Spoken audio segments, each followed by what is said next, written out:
tuas misericórdias, pois são as causas de não sermos consumidos.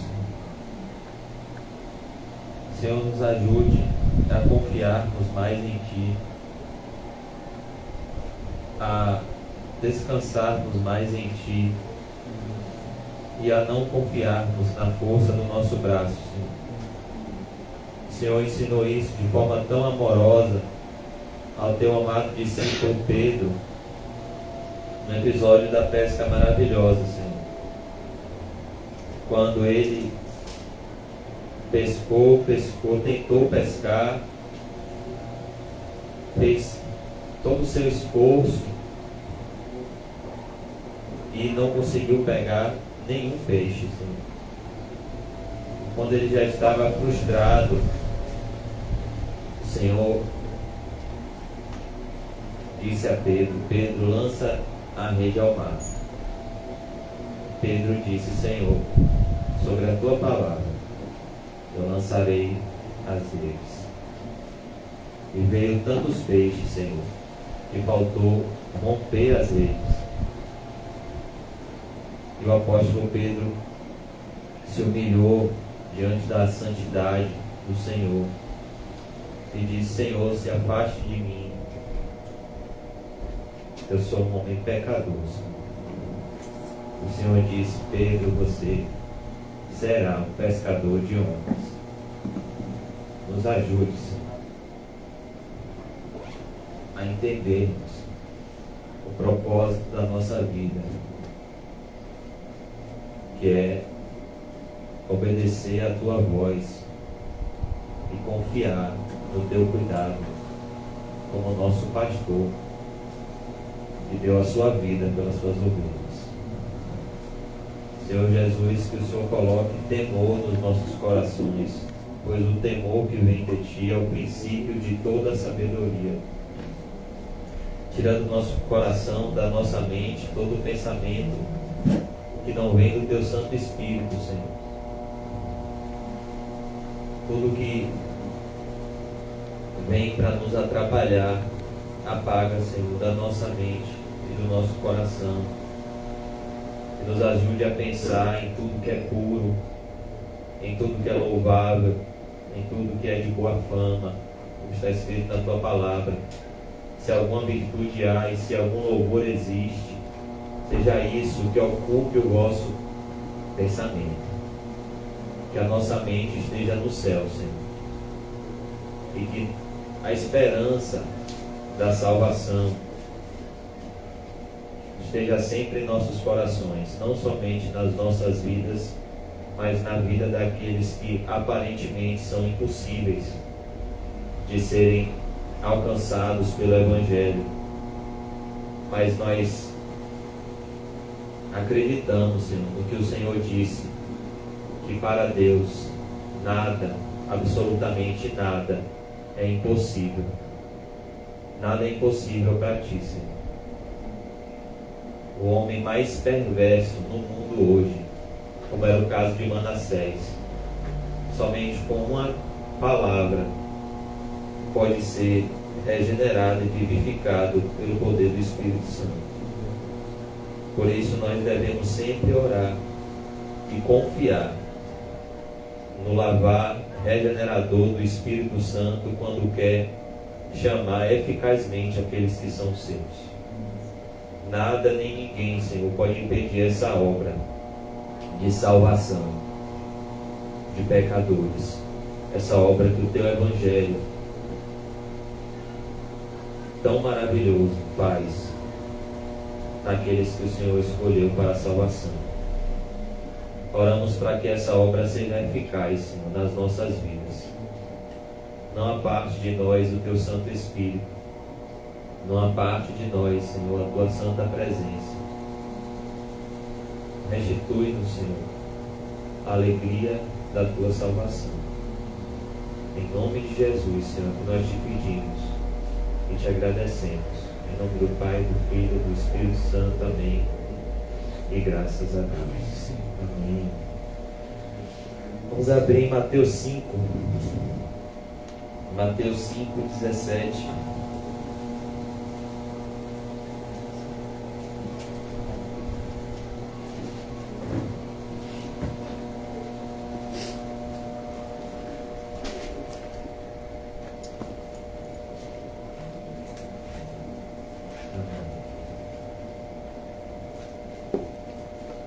Mateus 5, verso 17. Mateus, verso 5, verso 17, vamos continuar a nossa série do Sermão do Monte. E o título do nosso estudo hoje é Jesus cumpre a lei. Jesus cumpre a lei. Ele veio para cumprir a lei. Mateus 5, 17. E eu queria que você, sempre quando lesse o Sermão do Monte, imaginasse na sua mente essa cena em Israel. Jesus assentado em cima de um monte e uma grande multidão de pé para ouvi-lo, e ao redor dele os seus discípulos. Então, você vê no Google as imagens do Sermão do Monte. Se você colocar lá Sermão do Monte, você vai ver Jesus sentado, os seus discípulos ao redor e uma grande multidão escutando ele. Então, isso sempre tem que estar em nossa mente quando a gente lê esse sermão. É o próprio Jesus que está pregando ele. Então, cada vírgula, cada tio, cada versículo desse sermão é precioso, pois o pregador é o próprio Deus. Como está escrito em Jeremias, chegaria tempos em que não seria mais necessário um irmão ensinar ao outro, porque o próprio Deus viria e ensinaria ao seu povo. E aqui está se cumprindo. É Deus ensinando ao seu povo. E aqui no verso 17, em Mateus 5, 17, Jesus combate o que muitas pessoas pensam. E quando não pensam, vivem dessa forma, e nós temos que tomar cuidado para não vivermos também, que a vida cristã é uma vida sem regras, é uma vida sem lei. Então muitas pessoas pensam que porque Cristo morreu na cruz do Calvário, agora nós temos a liberdade para vivermos a vida que sempre sonhamos. Nós agora podemos viver a melhor vida nessa terra e ter a certeza que nós somos aceitos diante do tribunal de Deus, não pelos nossos méritos, mas pelos méritos de Cristo na cruz. E isso é uma meia-verdade, o que é uma mentira completa. Nós, de fato, somos aceitos pelos méritos de Cristo na cruz, mas não para vivermos uma vida sem regras. Nós somos aceitos pelos méritos de Cristo na cruz para obedecermos à lei de Deus. E é por isso que o verso 17 começa com essa afirmação de Jesus: não penseis. Por que ele diz não penseis? Porque ele sabia que milhares e milhares de cristãos professos iriam pensar dessa forma, de que agora, porque estamos debaixo da graça de Cristo, podemos viver uma vida libertina, podemos viver de acordo com as nossas regras e não de acordo com a palavra de Deus. E quando há alguma exortação, muitas pessoas ainda dizem: não, mas eu estou debaixo da graça, eu não estou mais debaixo da lei. E Jesus aqui combate justamente esse pensamento, quando ele diz: não penseis, não pensem que vim revogar. O que significa revogar? Significa perder a vigência. Então o que Jesus está dizendo é: não pensem que eu vim tirar a vigência da lei. Não pensem que eu vim tirar a autoridade da lei ou os profetas. Não vim para revogar, eu vim para cumprir. Então aqui Jesus mostra que a lei de Deus, o Decálogo, o Antigo Testamento, ele é tão importante, ele deve ser levado tão a sério, que ele veio justamente para dar sentido à lei de Deus e para ser o cumprimento das promessas da lei de Deus. Então, a lei de Deus ela não pode ser em momento nenhum desprezada, pois o próprio Cristo nasceu na incumbência de cumpri-la. Quando ele foi ser batizado no Rio Jordão por João Batista pergunta: Jesus, eu preciso ir a ti e o Senhor vem a mim? Jesus então responde: é necessário que eu cumpra toda a justiça. E o que é a justiça? A lei de Deus. Então aqui Jesus vem mostrar que ele veio ser o cumprimento da lei e ele nasceu na incumbência de cumprir a lei de Deus, mostrando como Deus leva a sério a sua lei, como a lei de Deus continua hoje em vigor, como ele vai dizer no verso 18: porque em verdade vos digo, até que o céu e a terra passem, nenhum i ou um tio jamais passará da lei, até que tudo se cumpra. Mas por que isso não está nos nossos corações? Muitas vezes, porque o temor a Deus é um dom de Deus. O temor a Deus é fruto do Espírito Santo. Está escrito nos profetas: porém o meu temor nos vossos corações, para que jamais se apartem de mim.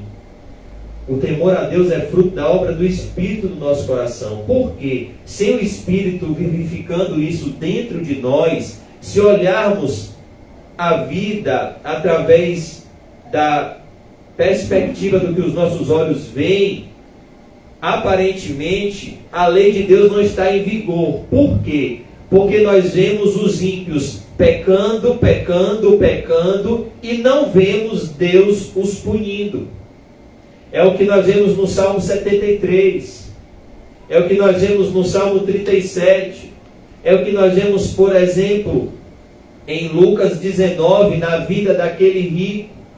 A Bíblia diz que ele viveu todos os dias da sua vida regalada e esplendidamente. E quando ele pecava, Deus não vinha e cumpria a sua lei, punindo ele. Deus puniu no tempo certo. Então, aparentemente, parece que a lei de Deus não está em vigor. Quando nós olhamos a vida pelas perspectivas humanas, parece que Deus não está vigorando a sua lei. Mas isso é um grande engano. A lei de Deus está em pleno vigor. As promessas de Deus estão se cumprindo. E toda vez que a lei de Deus é quebrada, um registro é feito no céu. Por isso que Jesus aqui vem mostrar a importância da lei de Deus, porque a lei de Deus faz se abrir os livros. Está lá em Apocalipse 20:11, o dia do trono branco. E aqueles que não estiverem quites com a lei de Deus, que não tiverem o seu nome no livro da vida, serão lançados no lago de fogo e enxofre, a saber, a segunda morte. Então nós temos que tomar muito cuidado como nos relacionamos com a lei, pois mesmo sabendo que somos salvos pela graça, não somos aceitos pela lei, mas quando somos aceitos para obedecermos à lei. Não com o propósito de sermos salvos, mas com o propósito de evidenciarmos a nossa salvação em forma de gratidão e obediência, porque Jesus disse que aquele que me ama é o que me obedece. Então a gente tem que tomar muito cuidado com esse sentimento de que a gente pode viver uma vida sem levar a sério a lei de Deus. Muitas vezes, muitas pessoas até acusam uma pessoa que quer viver assim, muitas vezes de legalista, de religioso, mas não é errado buscar cumprir a lei de Deus. É isso que Jesus aqui está dizendo. Porque ele foi circuncidado ao 8º dia, porque ele se batizou, porque ele estava cumprindo a lei de Deus. E eu queria convidar os irmãos a abrirem Gálatas 4:4. Gálatas 4, verso 4.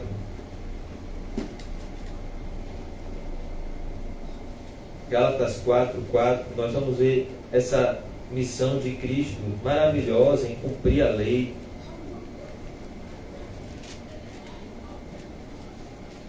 Ele nasce na incumbência de cumprir a lei, justamente para preencher uma lacuna que nós deixamos.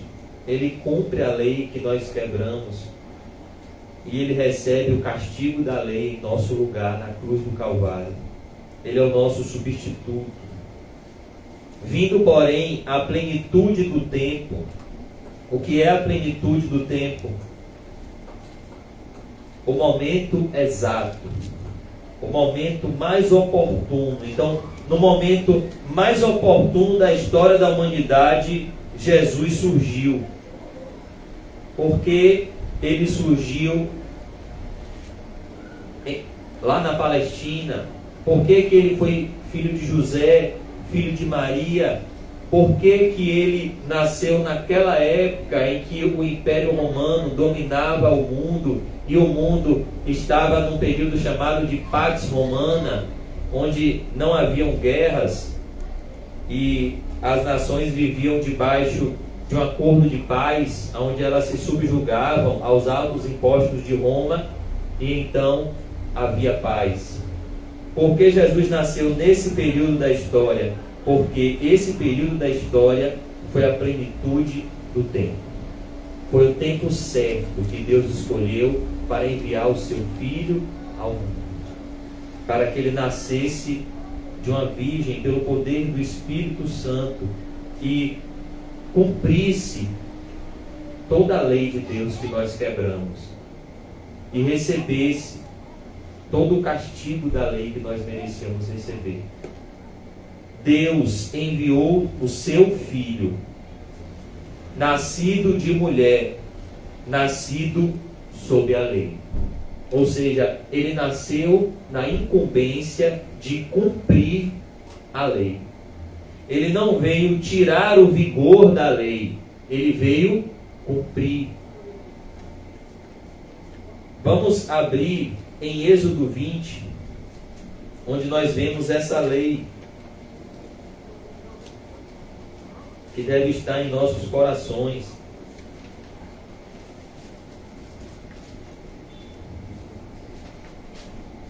Êxodo capítulo 20.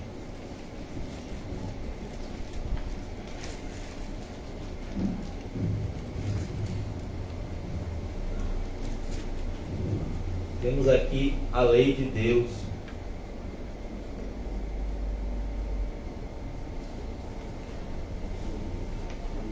Então falou Deus todas estas palavras: Eu sou o Senhor. Imagine se Deus agora levasse você para o céu e falasse essa frase com você agora em particular: Eu sou o Senhor, teu Deus, que te tirei da terra do Egito, da casa da servidão. Imagine todos os livramentos que Deus já te deu até hoje. Como Ele nos tirou do mundo quando éramos escravos do pecado. Como essa afirmação aqui, Deus não falava para jogar na cara do povo. Deus falava para gerar gratidão no coração do povo. Fui eu que te tirei da terra do Egito, da casa da escravidão. Após mostrar o que ele fez, ele mostra o que o povo deve fazer. E muitas pessoas creem no Evangelho somente acreditando no que Deus fez e não assumindo a responsabilidade do que nós devemos fazer. É isso que ele faz aqui no Decálogo. Deus, ele chama o seu povo e mostra o que ele fez, e agora ele conclama o seu povo para o que eles devem fazer. não terás outros deuses diante de mim. Então, nós devemos cumprir esse mandamento se somos cristãos? Claro que sim. Nós devemos olhar para esse mandamento e tentar cumprir? Claro que sim. Se o Espírito Santo habita em nós, e a Bíblia diz em 1 João 5,21, filhinhos, guardai-vos dos ídolos. Então, o decálogo está em pleno vigor. E toda vez que o decálogo é quebrado, nós estamos ofendendo a lei de Deus. E esse pecado está sendo registrado. Essa lei de Deus está em vigor diante do tribunal de Deus. Ou essa quebra da lei vai ser lançada na conta de Cristo, porque nós somos regenerados e o nosso pecado foi lançado na conta de Cristo, ou essa quebra da lei está enchendo o cálice da ira de Deus a ser derramado no inferno. Mas o parâmetro que Deus julga é a sua lei. E Jesus disse: eu não vim abrogar, eu vim cumprir. Então não pensem que porque eu estou aqui, eu estou abolindo o que Deus trouxe por intermédio de Moisés. Não. Eu estou justamente cumprindo a lei para que eu possa receber em favor de vocês o castigo da lei e possa justificar vocês perante a lei e fazer com que vocês andem em paz na lei de Deus, amando a lei de Deus. Não terás outros deuses diante de mim. Então, esse mandamento nós devemos levar a sério, porque ele não foi abrogado. Existem vários ídolos que podem nascer no nosso coração, entre eles o dinheiro, o nosso eu. O nosso eu é o pior de todos os ídolos. A nossa família, pessoas, o nosso trabalho, os nossos familiares. Tantos deuses podem surgir no nosso coração diante de Jesus, que enxerga o nosso coração. Não farás para ti outro mandamento, o segundo mandamento do decálogo.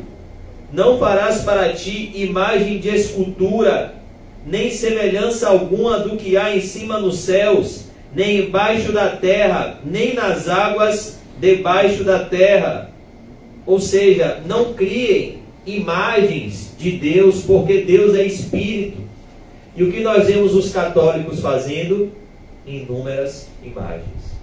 O que nós vemos a maioria dos evangélicos fazendo? Imagens também de Deus. Um Deus que é amor, mas que não é justiça. Nós vemos imagens de divindade, por exemplo, no Candomblé, Iemanjá, entre outros deuses. Mas aqui a Bíblia condena: não faça imagem de escultura, não faça. Não faça. É tão claro isso na Bíblia, e os católicos não enxergam isso, e ainda quando leem isso, criam justificativa para isso. Não, mas a gente não adora, a gente venera. Mas é a mesma coisa.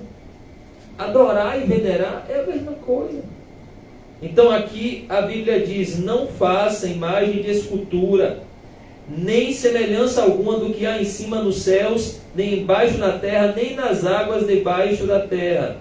Não as adorarás, nem lhes darás culto. Olha aqui, está tão claro. Nós vemos culto a Maria, culto a Aparecida do Norte.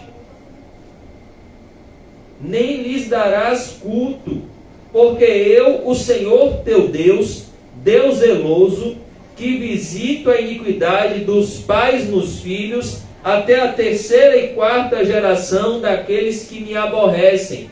Quando você peca, não é só você que recebe a maldição do pecado. Você está amaldiçoando junto com você toda a sua família.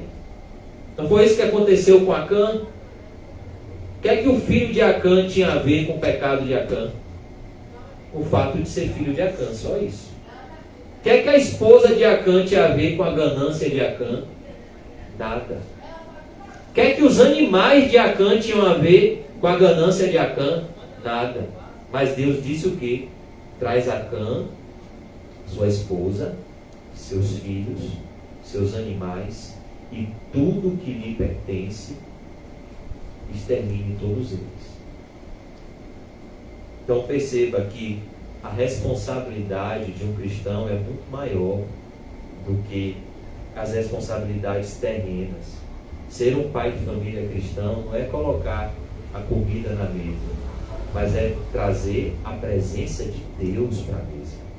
Porque se o Senhor não edificar a cidade, em vão vigia o sentinela. Inútil vos será acordar cedo, comer o pão de dores, porque aos que o Senhor ama, Ele dá enquanto dorme. Então nós temos que tomar muito cuidado, porque aqui ele diz, ele visita. Qual era a preocupação de Jó? E olha que por um propósito de Deus, Jó era crente e ainda era rico. No capítulo 1 do livro de Jó. Mas qual era a preocupação de Jó? Se os filhos iam ser ricos também? Não. Nós vemos lá no capítulo 1. Jó oferecia sacrifícios a Deus pelos seus filhos e dizia: se porventura meus filhos pecaram contra Deus, eu ofereço sacrifícios em favor deles. Qual era a preocupação de Jó? Primária: se os seus filhos iam para o céu ou não. Por quê? Porque nós temos que tomar muito cuidado com a nossa influência, com a influência que exercemos. Deus zeloso, que visita a iniquidade dos pais nos filhos até a terceira e quarta geração daqueles que me aborrecem. E não existe maldição hereditária. Muitas pessoas, por causa desse versículo, dizem que existe maldição hereditária. Tentaram falar isso do servo de nascença, em João 9. Quem pecou? Ele ou os pais, para que ele nascesse assim? Jesus disse: nem ele, nem os pais. Ele nasceu assim para que se manifeste nele as obras de Deus. Então, aqui nós vemos que o que Deus está falando aqui não é uma maldição hereditária, mas é que se você não tomar cuidado, o seu pecado influencia para o mal aqueles que vão suceder você. Você, ao invés de deixar um legado de santidade, vai deixar um legado de impiedade. Isso vai influenciar as futuras gerações da sua família. É isso que o mandamento está dizendo. As pessoas não vão lembrar, seus netos não vão lembrar de você. Rapaz, eu via vovô, quando a gente pecava, quando a gente falava um palavrão, vovô, estava lá com a bíbliazinha dele, todo domingo de manhã, vovô ia para a igreja. Rapaz, imagine os netos de seu Leão, daqui a 40 anos. Rapaz, meu avô era crente, viu? Me levava para a igreja, me arrumava, fazia questão de me levar para os cultos. Então, qual a influência nós vamos deixar para as próximas gerações? É isso que ele está dizendo aqui. Nós temos que tomar muito cuidado, porque Deus visita a iniquidade dos pais nos filhos até a terceira e quarta geração. Olha que perigo. Daqueles que me aborrecem. Um homem de Deus, se não me engano foi George Miller, ele orava por 3 amigos de infância, ele amava muito, mas eles não tinham recebido a mesma graça que ele, eles não tinham se convertido. E ele orava sempre pela conversão desses amigos. E diz a história que esses amigos se converteram após a morte dele, porque eles foram impactados com o testemunho dele. É isso que nós falamos na semana passada. É isso que é ser salvo, é isso que é ser luz. A luz do crente não se apaga quando ele morre, ela se acende mais ainda. Por exemplo, a luz de Spurgeon se apagou? Não. A luz de Spurgeon está mais acesa, talvez, do que quando ele estava vivo. A luz de John Bunyan se apagou? Não. Está mais acesa do que quando ele estava vivo. A luz de Paulo se apagou? Não. Está mais acesa do que quando Paulo estava vivo. Então, a luz de um cristão, ela nunca se apaga. É por isso que nós temos que tomar cuidado com o testemunho que vamos deixar para as próximas gerações. Verso 6 de Êxodo 20. E faço misericórdia até 1000 gerações. Agora ele coloca o oposto. Que nós vemos aqui, está em 1 Samuel 2,30. Aqueles que me honram, eu honrarei. Aqueles que me desprezam, eu desprezarei. E faço misericórdia até 1000 gerações daqueles que me amam e guardam os meus mandamentos. Quem é que se lembra da justificativa de Deus, evidenciando a causa dele não tomar o reino de Salomão, dele não dividir o reino de Salomão, por amor da aliança que eu fiz com o seu pai Davi? Olha como Deus, ele honra aqueles que honram a ele. Por isso que uma das maiores bênçãos é ter um cristão na família. Verso 7. Terceiro mandamento do Decálogo. Não tomarás o nome do Senhor teu Deus em vão. Isso é um mandamento? Jesus veio cumprir. Você já leu no Evangelho Jesus fazendo alguma piada? Você já leu no Evangelho Jesus usando o nome de Deus e dizendo: epa, gente, é brincadeira, estava brincando? Tem alguma passagem no Evangelho que diz isso? Não, porque Jesus tinha temor. Quando Jesus falava em nome de Deus, ele falava em nome de Deus. Ele tinha respeito pelo que ele estava falando. Não tomarás o nome do Senhor teu Deus em vão. Usar o nome de Deus sem o devido respeito e sem a devida purificação que se requer. Dizem que os escribas, todas as vezes que eles iam escrever o nome Senhor, eles usavam a caneta da Codessa que eu estou usando, que foi meu tio que me deu, uma caneta dourada, porque ali ele estava colocando o nome de Deus. E o nome de Deus deve ser tratado com máximo respeito, máxima reverência. Você está na presença de Deus. Sabe como o sumo sacerdote entrava no Santo dos Santos? Com o sino. Se ele tivesse em pecado, ele morria. Se ele não tivesse se purificado. Por isso que nós temos que ter temor. O que aconteceu com Nadab e Abiú quando eles trouxeram fogo estranho? Eles morreram.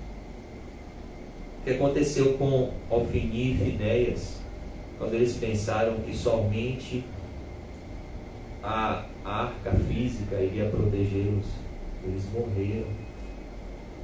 Não tomarás o nome do Senhor teu Deus em vão.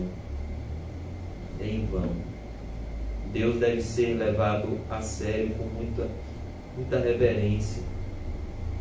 Por isso que o temor é um dos maiores privilégios que um cristão recebe. O temor a Deus é um tesouro incomensurável. O temor a Deus nos protege de males que a gente nem pode pensar. É um freio maravilhoso, o temor a Deus. Ele nos impede. A Bíblia diz que o temor a Deus nos livra dos laços de morte. Ele é o princípio de toda a sabedoria. É o temor ao Senhor. Bíblia diz que cova profunda são os lábios da mulher imoral. Aquele que está sobre a ira do Senhor cairá nas mãos dela, irmão. Mas aquele que tem a Deus é livre dessa mulher, desse tipo de crente. Eclesiastes 7:26 diz que existe uma coisa mais amarga do que a morte: a mulher imoral. O homem que tem a Deus, ele escapará dela. Mas o homem que não agrada a Deus virá a ser seu prisioneiro.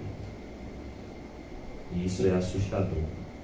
Isso é só um exemplo de uma das ciladas que Satanás prepara, e o temor a Deus nos livra. São vários livramentos que Deus concede ao seu povo por causa do temor. Estava lendo, por exemplo, se você sabe que a palavra que você disser vai ser registrada por Deus, e um dia você vai estar sozinho diante dele, vai ter que dar conta dessa palavra, você não pensa duas vezes antes de falar? Por exemplo, se você for levado hoje à presença do presidente da República, você não vai medir as suas palavras? Você sabe que você está diante de alguém muito importante, então você vai ter o mínimo de respeito. Você não vai chegar lá, um exemplo, com o Bolsonaro e vai dizer: e aí, brother? Não, ele é o presidente da República, ele é uma autoridade. Então, se você tem plena consciência dentro de você que Deus está com a pena anotando a palavra antes de você falar, você não vai ter temor ao falar. Mas é isso que esse mandamento diz: não tomarás o nome do seu Deus em vão. E é isso que Jesus disse: de toda palavra frívola que vocês disserem, vocês vão ter que dar conta no dia do juízo. O temor a Deus nos liberta também disso, de controlarmos os nossos lábios, que são perigosíssimos. Tiago chega a dizer que aquele homem que domina a sua língua é o quê? Varão perfeito. Que a língua é como um fogo capaz de incendiar o inferno. Um pequeno órgão. Mas quando a gente não controla, ele pode causar grandes problemas. Mas o temor a Deus nos liberta de todos eles. Que eu sei, Deus está aqui anotando tudo que eu vou falar.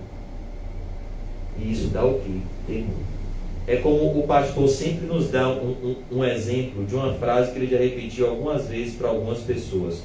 Isso que você está me falando, você falaria na presença de Deus? Você falaria diante do próprio Deus? E tudo que nós falamos diante de Deus. Embora os nossos olhos carnais não estejam vendo. Por isso que o Espírito Santo dentro de nós, ele vivifica esses mandamentos e não apaga. O que Jesus, quando Jesus diz: não penseis que vim abrogar a lei, eu vim cumprir, é justamente porque tem pessoa que pensa que tem o Espírito Santo, mas não tem, porque não tem nenhuma conformidade com a lei. E o Espírito Santo vem vivificar isso aqui dentro de nós para que andemos debaixo dessa lei. E não para que venhamos a viver como se a lei não existisse. O temor a Deus permeia pela lei de Deus. E não fora dela. Porque o Senhor não terá por inocente o que tomar o seu nome em vão. Lembra-te do dia de sábado, para o santificar. 6 dias trabalharás e farás toda a tua obra, mas o 7º dia é o sábado do Senhor teu Deus. Não farás nenhum trabalho, nem tu, nem o teu filho, nem a tua filha, nem o teu servo, nem a tua serva, nem o teu animal, nem o forasteiro das tuas portas para dentro. Porque em 6 dias fez o Senhor os céus e a terra, o mar e tudo que neles há, e ao 7º dia descansou. Por isso o Senhor abençoou o dia de sábado e o santificou. Nós devemos obedecer esse mandamento? Sim. Mas o que é o nosso sábado? Cristo. Jesus Cristo disse: olhe, o sábado foi criado em benefício do homem, e não o homem criado para o sábado. E o Filho do homem é o Senhor do sábado, é aquele que está acima do sábado. Então, como os cristãos guardam esse mandamento?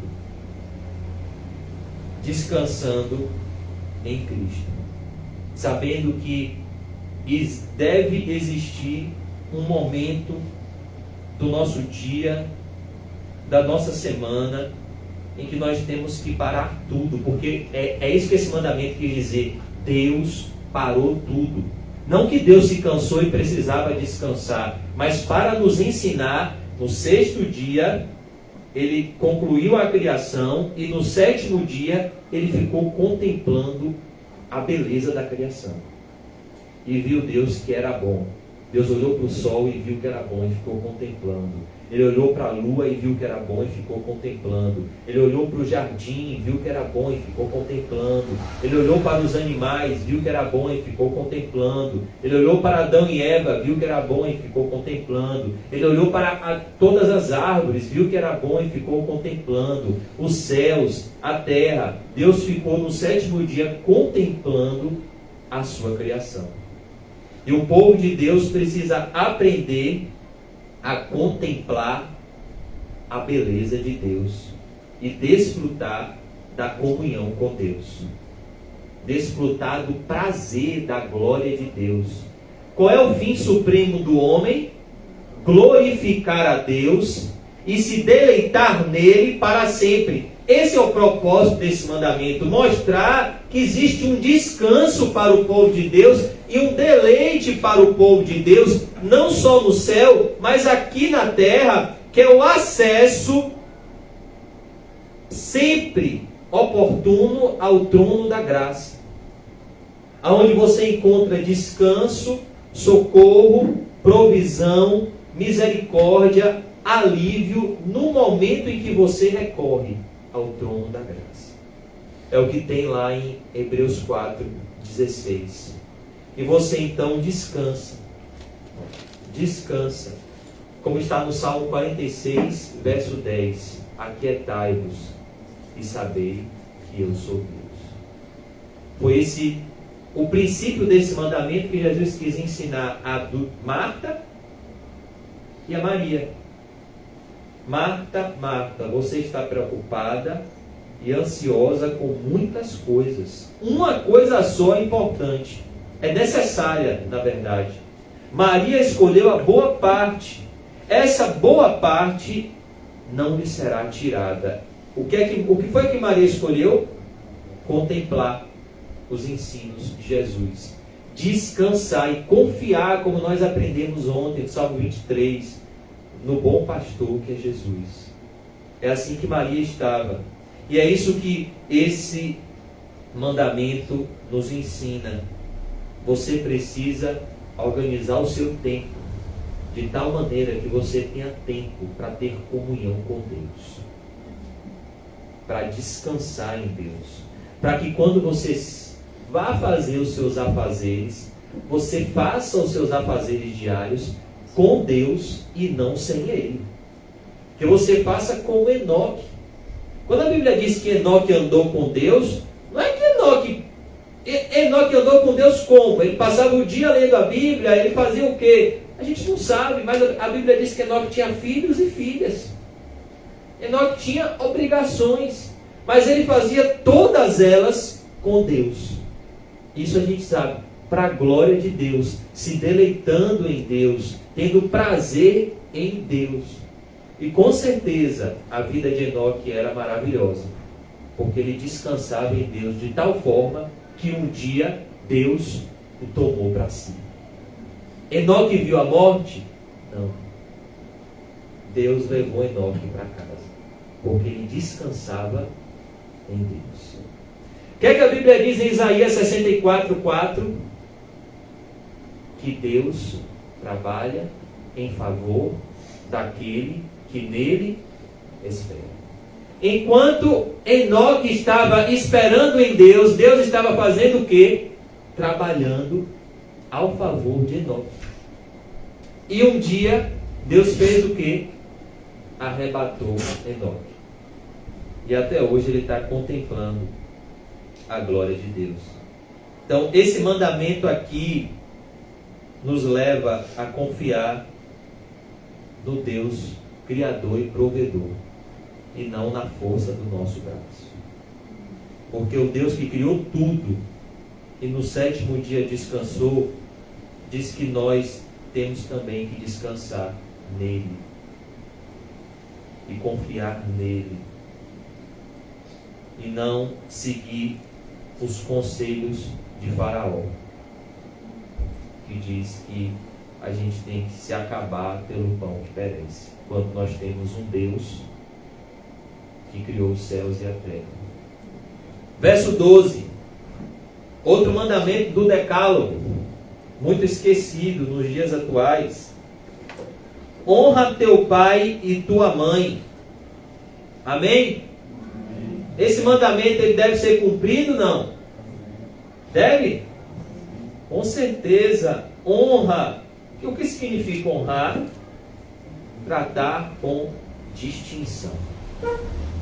Tratar com reverência. Honra teu pai e tua mãe. Olha como esse mandamento é tão importante. Perceba. E Jesus disse o quê? Eu não vim abrogar esse mandamento, eu vim cumprir e mostrar a validade dele e mostrar que ele irá se cumprir. Ou seja, quem descumpri-lo receberá as maldições impostas nele.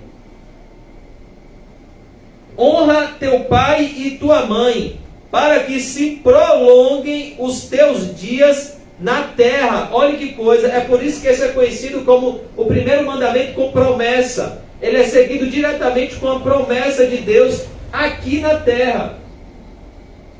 Honra teu pai e tua mãe, para que se prolonguem os teus dias na terra que o Senhor teu Deus te dá. Quantas pessoas quantos jovens não morrem por não seguirem os conselhos dos seus pais?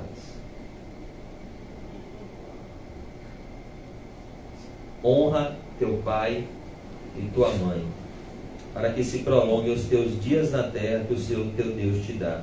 Honrar pai e mãe é o que? É uma bênção. Lhe dá inúmeras bênçãos. Seus dias são prolongados na terra. Olha como isso te protege. Deus escolheu usar os progenitores para proteger os filhos aqui na terra. Os pais são presentes de Deus para os filhos. E nós estamos tão perto da volta de Jesus, o amor de Deus, o amor tem se esfriado, o amor do ser humano tem se esfriado de tal forma que os filhos estão se voltando para os progenitores e até matando. Maltratar já passou há muito tempo. Agora é matar, assassinar, bater, xingar. E isso é assustador. Na terra que o Senhor teu Deus te dá. Então, Jesus veio cumprir esse mandamento para nos mostrar que se o Espírito Santo habita em nós, nós devemos cumprir também. Cumprir todos esses mandamentos aqui é fácil? Não, é impossível sem Cristo. Mas com Cristo, todos esses mandamentos são possíveis. Ele disse: meu fardo é leve, meu jugo é suave. Não é que ele vai te isentar dos mandamentos, mas ele vai estar do seu lado, te auxiliando a andar em cada um deles. E toda vez que você errar, aquele que confessa e deixa, alcança a misericórdia de Deus. Que o Senhor teu Deus te dá. Verso 13: não matarás. não matarás. Esse mandamento que está valendo está assim. Jesus chega a dizer: qualquer que se irá contra o seu irmão, já assassinou ele no seu coração. Então muitas pessoas pensam: não, eu nunca matei ninguém. Você já sentiu mágoa de alguém? É como se você tivesse matado. Não matarás. Não guarde mágoa. Não guarde rancor. A Bíblia diz: irai-vos e não pequeis. Não deixe o sol se pôr, ou seja, não deixe nem o dia amanhecer sem perdoar. Não deis lugar ao diabo. Não matarás. Porque uma vez que você alimenta esse rancor e não corta essa raiz de amargura que está lá dentro, você pensa que o tempo vai curar, mas o tempo só vai aumentar essa ferida. E essa raiz de amargura, amanhã, se você não tirar, ela vai acordar maior. E a Bíblia diz que ela brotando perturba a pessoa que está com essa raiz de amargura, e essa raiz de amargura que está sobre a pessoa que não exerceu o perdão, contamina a muitos. Porque uma pessoa amargurada, ela passa amargura para as pessoas ao seu redor. E uma pessoa contente, ela passa alegria, ela passa satisfação, ela passa gratidão para as pessoas ao seu redor. Por isso que ele diz: cuidado com esse sentimento assassino. Ele está na natureza humana. Não matarás. A mim pertence a vingança, diz o Senhor.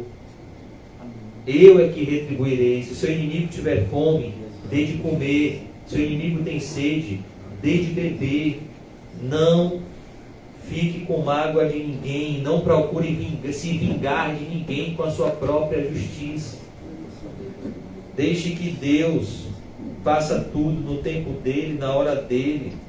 E não peça para que Deus exerça a justiça que condena. Peça para Deus exercer a mesma justiça que Estevão pediu.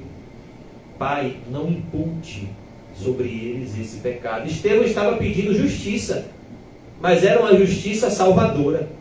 Porque imputar significa lançar na conta. O que Estevão estava pedindo era: Pai, não coloque na conta deles esse pecado, mas exerça a tua justiça salvadora em Cristo sobre todos eles que estão me assassinando. Isso é o que? Amor.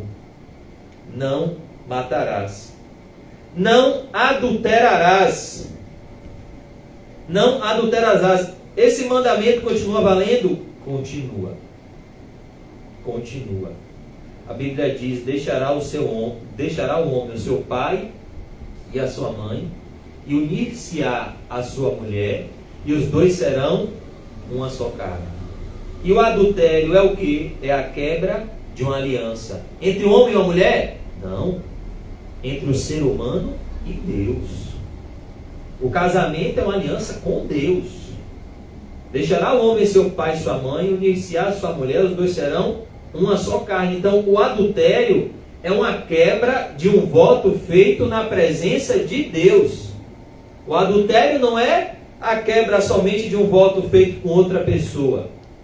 O adultério é uma quebra de um mandamento de Deus. Não adulterarás. Esse mandamento está vigente? Está. E uma vez que uma pessoa adultera, o que é que acontece se ela não se arrepender? Ela vai para o inferno. Como aquele que quebra todos os outros mandamentos e não se arrepender e crer em Cristo. Não é o que Paulo diz em 1 Coríntios 6,9? Os adúlteros não herdarão o reino dos céus. Os assassinos, os efeminados, os abomináveis, os imorais não herdarão o reino de Deus. Não adulterarás. Mandamento: não furtarás. Não furtarás. Isso também está valendo. E nós temos que tomar muito cuidado, porque furtar pode ser subtrair um bem alheio, mas isso aqui pode ser uma evidência de um furto contra Deus. Que a Bíblia diz: roubará o homem a Deus. Caiu aqui, olha. Chega, caiu aqui. Acho que tem gente que está precisando dizimar. Dizima, pai. Vou até botar no bolso aqui para ver se chega alguma coisa para ele. Roubarás o homem a Deus? Todavia vós me roubais. Roubar é até mais forte do que furtar. E naquele grande dia: Senhor, mas eu não te furtei. Você acha que pode enganar Deus? Mas em que nós temos te roubado, Senhor? Nos dízimos e nas ofertas. Ô Senhor, mas o Senhor sabia quanto eu ganhava? Claro, eu te dava. Não, Senhor, mas eu dava uma oferta nos dízimos e nas ofertas. Aí no dia do juízo: mas eu te dei um salário de X. Você só me dava Y. Você tinha que me dar o que eu pedi expressamente na minha palavra. Dízimos e ofertas. Não furtarás. Não furtarás. Temos que tomar muito cuidado. Porque o dízimo a gente não pode nem ver como nosso. O dízimo é de quem? É de Deus. O dízimo são os primeiros frutos. A gente não pode nem enxergar o dízimo como nosso. Não furtarás. Não dirás falso testemunho contra o teu próximo. Esse mandamento está valendo? Tá. Não dirás falso testemunho contra o teu próximo. Se você não tem certeza, não fale. Você pode estar julgando uma pessoa e às vezes até falando mal de uma pessoa sem saber a realidade dos fatos. Não dirás falso testemunho contra o teu próximo. Isso daqui é um mandamento. Não acuse ninguém sem ter certeza, porque isso é perigoso. Você dizer um falso testemunho contra uma pessoa. Deus não se agrada disso. Verso 17. Não cobiçarás a casa do teu próximo. O último mandamento atinge o que? O coração. E o que vai evidenciar se nós estamos guardando ou não é o contentamento. Aquele que está contente com Deus não vai cobiçar nada do seu próximo. Mas aquele que está descontente com Deus, ele vive cobiçando. Não cobiçarás a casa do teu próximo. Não cobiçarás a mulher do teu próximo, nem o seu servo, nem a sua serva, nem o seu boi, nem o seu jumento, nem coisa alguma que pertença ao teu próximo. Perceba que o contentamento não está em ter bens materiais, em ter as coisas. O contentamento está em ter um relacionamento com Deus.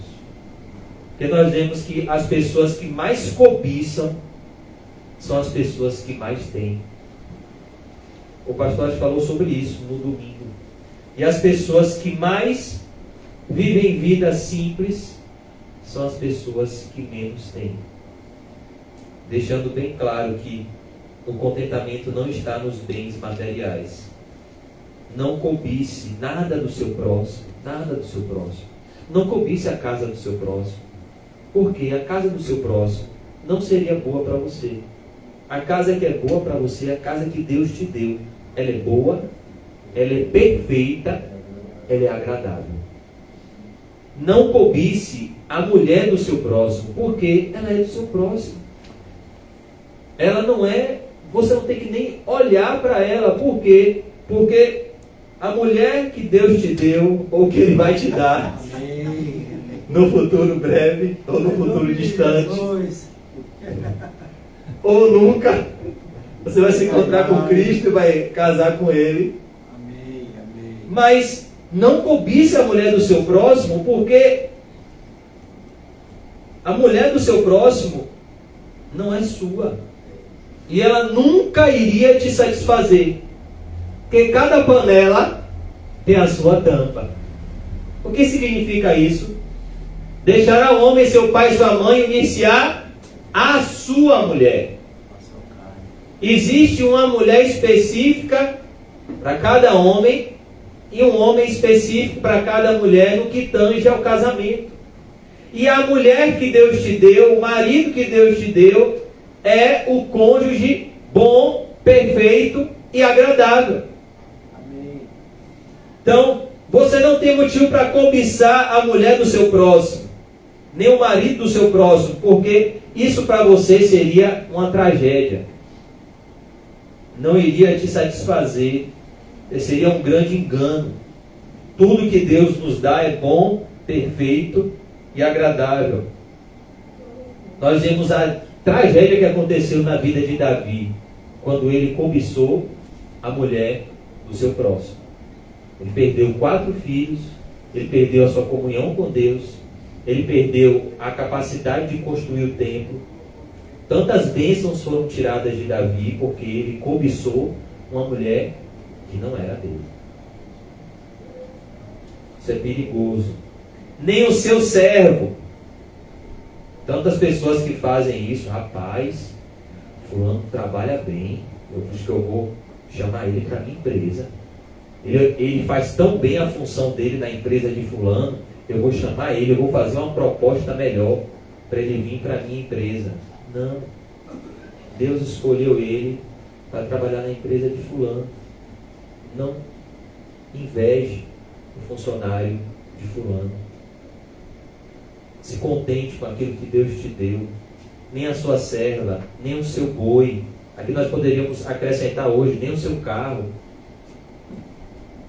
nem o seu jumento, nem coisa alguma que pertença ao teu próximo. O que é que nós vemos aqui? Uma proteção à inveja. Não cobice nada do seu próximo, porque tudo aquilo que você precisa, o pastor lhe dá. Aquilo que você não tem, não é porque não te é necessário, é porque você, além de não precisar, isso poderia lhe matar. É só por isso que o bom pastor não lhe dá. Não é porque está lhe faltando, é porque não lhe é necessário. Porque você acha que falta poder em Jesus para nos dar, por exemplo, a casa de um sheik bilionário? Não. Ele é o dono do ouro e da prata. Ele está dando não só essa casa para esse sheik, mas ele está dando oxigênio para ele. Mas por que Jesus não nos dá? Porque desse lado da eternidade, além da gente não precisar disso, isso nos seria altamente prejudicial. Por isso que nós temos que buscar cada vez mais aprender a viver contente em toda e qualquer situação.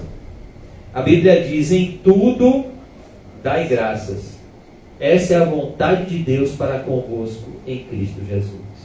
Eu estava pensando hoje como Jesus de fato disse no Sermão do Monte: bem-aventurados vocês os pobres, que o vosso é o reino de Deus.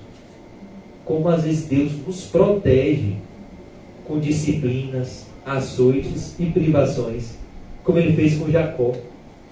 E isso é motivo de agradecer mesmo, porque Deus nos protege de tantas tentações, de tantos pecados, enviando privações nas nossas vidas, que era motivo da gente pular e agradecer todos os dias. Mas muitas vezes a gente pensa que não, que a nossa vida é ruim e boa é a vida do ímpio, que está quebrando tudo isso aqui. Quase todo rico é adúltero. Ele não se contenta com a esposa dele, porque ele tem dinheiro, ele tem acesso a mulheres mais novas. Quase todo rico furta. Por isso que se você quer ficar rico, tome cuidado. Você vai ter que viver essa vida aqui. Quase todo rico furta. Quando ele não furta trapaceando alguém, ele furta o governo nos impostos, ele furta no imposto de renda, ele furta de alguma forma. Quase todo rico cobiça, ele vive cobiçando. Por quê? Porque ele só enrica assim. Ele só faz bons negócios se ele viver cobiçando. Cobiçando o que é do próximo. Então, quando ele vê que o próximo está na dificuldade, ele faz o quê? Ele sabe que a casa do próximo vale 150 mil. Mas ele está lá, cobiçando, cobiçando. E ele viu que o próximo está passando aquela dificuldade. Perdeu o emprego, a família está passando fome. Ele chega, eu dou 50 mil. Ele cobiçou e ele vai obter. Essa pessoa que está no desespero vai vender. E ele vai ter o quê? Lucro. Essa é a vida do rico que nós vimos domingo. O rico insensato, que destrói os celeiros e constrói novos celeiros. Por isso que Jesus disse no Sermão do Monte: bem-aventurados vocês que são disciplinados. Vocês, os pobres, que têm uma vida cheia de dificuldades. Isso é uma proteção de Deus. Porque se Deus não amasse vocês, se o reino de Deus não fosse de vocês, Ele ia fazer com vocês o que Ele fez com Esaú. Ia dar a vocês tudo que vocês queriam nessa terra. E vocês iriam morrer e acordar no inferno. Então, é isso que Jesus está dizendo, irmãos. Eu não vim destruir a lei, eu vim cumprir. E é impossível você tentar cumprir a lei dando prioridade aos interesses terrenos. Porque a lei de Deus não vai ser um prazer para você, vai ser um peso. Rapaz, a Bíblia diz para eu não cobiçar. Por exemplo, eu vou dar só um exemplo. Rapaz, a Bíblia diz para eu não cobiçar a mulher do meu próximo. Aí, um pastor de centro de recuperação, que se diz pastor, ele conheceu uma moça que foi visitar o marido, que era usuário de droga e estava no centro de recuperação dele. E ele se aproveitou da condição financeira e religiosa que ele tinha, e ele tomou a esposa desse rapaz, que inclusive já passou lá no CAC. Mas a Bíblia diz: não cobiçarás a mulher do teu próximo. Mas o que ele fez? Ele cobiçou, ele se aproveitou da fraqueza do rapaz, porque era usuário de droga e dava trabalho para a família, e ele tomou a mulher do seu próximo. Então, como é que uma pessoa dessa pode viver nos mandamentos de Deus? Impossível. É impossível. Por isso a Bíblia diz: aqueles que estão na carne não podem agradar a Deus. Por isso que o cristão, ele tem uma coisa: contentamento. Por isso que o nome José significa o quê? Deus acrescenta. Não era assim na vida de José do Egito? Tudo que José do Egito precisava, no momento certo da vida dele, Deus o quê? Deus acrescentou. Tudo aquilo que ele precisava, Deus acrescentou, sem ele precisar cobiçar nada de ninguém. E quando o diabo tentou fazer com que ele cobiçasse a mulher de Potifar, ele disse o quê? Como eu cometeria tamanha maldade pecando contra o meu Deus? Não. A senhora é esposa de Potifar. Quando Deus quiser me dar uma esposa, Ele vai me dar a minha esposa. E não eu precisar tomar a esposa do meu próximo. E no tempo de Deus, José casou com a esposa dele. Porque tudo aquilo que você precisa, Deus vai lhe dar. Por isso que você não precisa viver descontente, cobiçando o que é do outro. Por isso que a Bíblia diz: eu aprendi a viver contente em toda e qualquer situação. Já concluindo, no verso 18, Jesus diz: porque nenhum tio ou vírgula irá passar até que tudo se cumpra.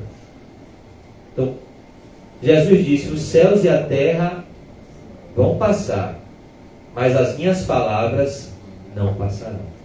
A palavra de Deus vai se cumprir e a lei de Deus está em vigor. Por isso que nós sempre devemos ter arrependimento e fé. Porque quando nós vivemos quebrando a lei, nós estamos ofendendo a Deus e trazendo sobre nós a ira de Deus. Por isso que a Bíblia diz em 1 João 2,4: aquele que diz eu conheço a Deus e não guarda seus mandamentos é o quê? Mentiroso. Porque aquele que diz estar em Cristo deve andar como ele andou. E Cristo andou como? Cumprindo a lei. Eu e você devemos andar como? Cumprindo a lei. Por isso que Jesus disse: quem é aquele que me ama? É o que obedece aos meus mandamentos. Tendo a motivação principal deles, o amor. O amor de Cristo que nos constrange. Vamos orar? Senhor Deus, nos ajude, Senhor, a cumprir os teus mandamentos, Senhor. Não para sermos aceitos, mas pelo que o Senhor fez por nós. Senhor, eu oro, Pai, nessa noite, para que o Senhor tire do nosso coração